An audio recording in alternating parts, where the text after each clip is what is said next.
Tercer video dedicado a la obra Monarquía Indiana de Fray Juan de Torquemada, publicada en 1615 en Sevilla. Seguimos con la revisión del contexto espacio-temporal. Esta es nuestra última ficha de este apartado. Y bueno, siguiendo con esta política de expansión que estaba llevando tan eficiente en ese momento todavía el reinado de Felipe II y ya el cambio con Felipe III, vemos cómo en el caso del virreinato a cargo del conde de Monterrey, se traslada el puerto de Veracruz a su cuarta y última sede. En él se llevarán a cabo estas obras magníficas de ingeniería militar en las cuales estarán involucrados los Juan Bautista Antonelli, según señalan, y bueno, esas obras ya no se puede ver absolutamente nada más que el baluarte de Santiago y San Juan de Ulúa, pero esto es en buena medida la obra del Conde de Monterrey, iniciada por el Conde de Monterrey durante una etapa en la que los ataques piráticos se habían iniciado y se habían convertido en una seria amenaza a la estabilidad de las flotas navieras de los españoles en América. Otro hecho es, en este avance que se estaba llevando hacia el norte, se dio el alzamiento de los indios tepehuanes, el primero de varios alzamientos de estos indígenas que se resistieron valientemente a la conquista y a la evangelización. Se dio la muerte de algunos misioneros jesuitas. En ese tiempo también se estarán iniciando las misiones, precisamente las primeras misiones fundadas en el territorio por parte de los jesuitas en el territorio sinaloense. En 1603 se inician las obras de remodelación del templo de Santiago Tlatelolco, este muy importante espacio que era vecino al colegio de la Santa Cruz, este colegio insigne donde salieron varios intelectuales connotados del siglo XVI y de parte del XVII. Fray Juan de Torquemada era el guardián en ese momento de una de las más importantes locaciones o sedes franciscanas. Torquemada en 1604 va a ser llamado por el virrey para encargarse de la restauración de las calzadas de Guadalupe, San Cristóbal y Chapultepec, que habían sido dañadas por las inundaciones que asolarían fuertemente en el siglo XVII la Ciudad de México. En 1604 se erige la provincia franciscana de San Francisco de Zacatecas, la que será la penúltima provincia fundada, digamos, de los franciscanos en el territorio de la Nueva España, y en 1606 la última de ellas, que será la provincia franciscana de Santiago de Guadalajara, o más bien de Santiago de Jalisco. ¿Sí? Entre los hechos importantes también en 1614 se da la embajada Jacecura, este muy singular episodio de la historia virreinal, en donde precisamente este personaje, Jacecura, vendrá con una comitiva de de más de un centenar de japoneses que se habían convertido al cristianismo para poder llegar primero con el rey de España y finalmente con el Papa, lo cual hicieron,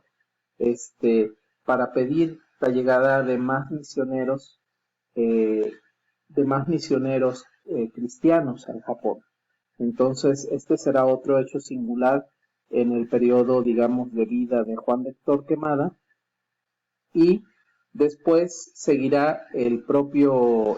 Juan de Torquemada hasta su muerte.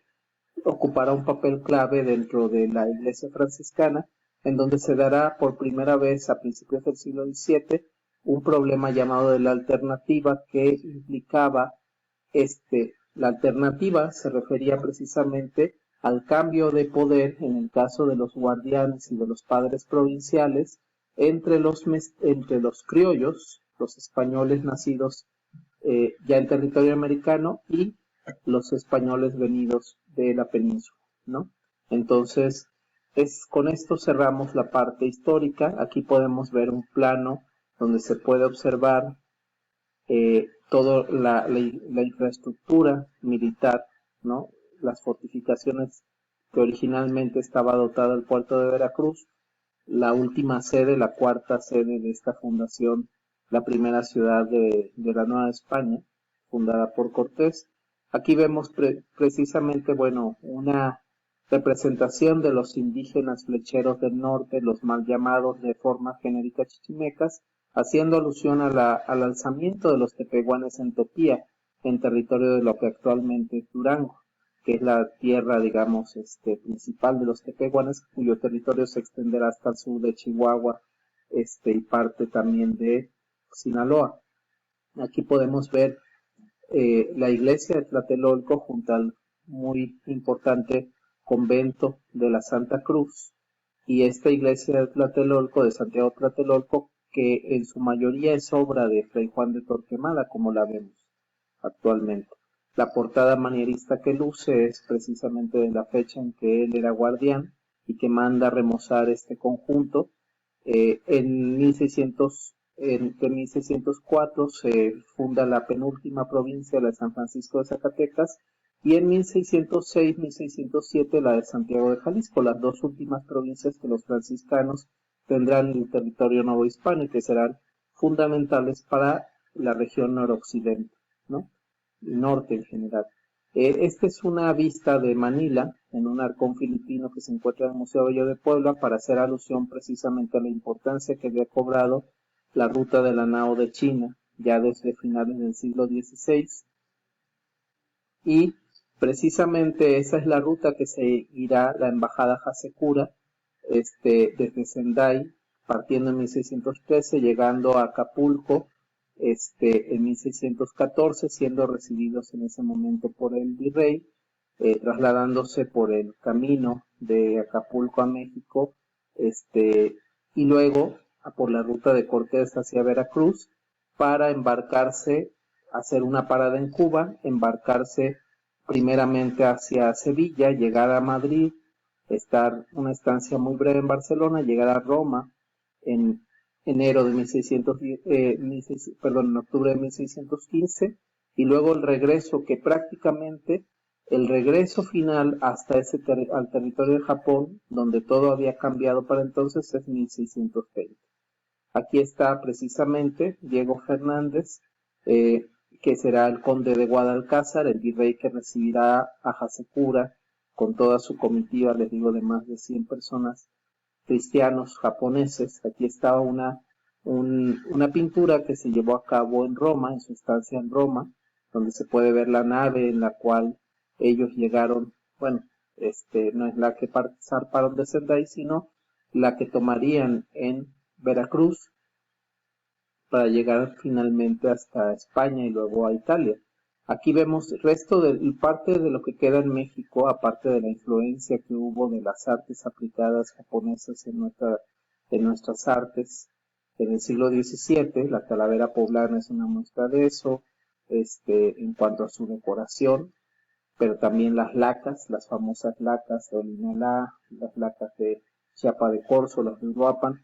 entre los enconchados, los biombos, etcétera. Es unas pinturas que se encuentran en el convento de Cuernavaca, unos murales que fueron redescubiertos en el siglo XX, durante las obras de remozamiento de esta catedral actualmente, que fue la iglesia y el convento de los franciscanos en la ciudad de Cuernavaca, y vemos precisamente una representación de las costas de Japón y de barcos japoneses y gente con atuendo nipón.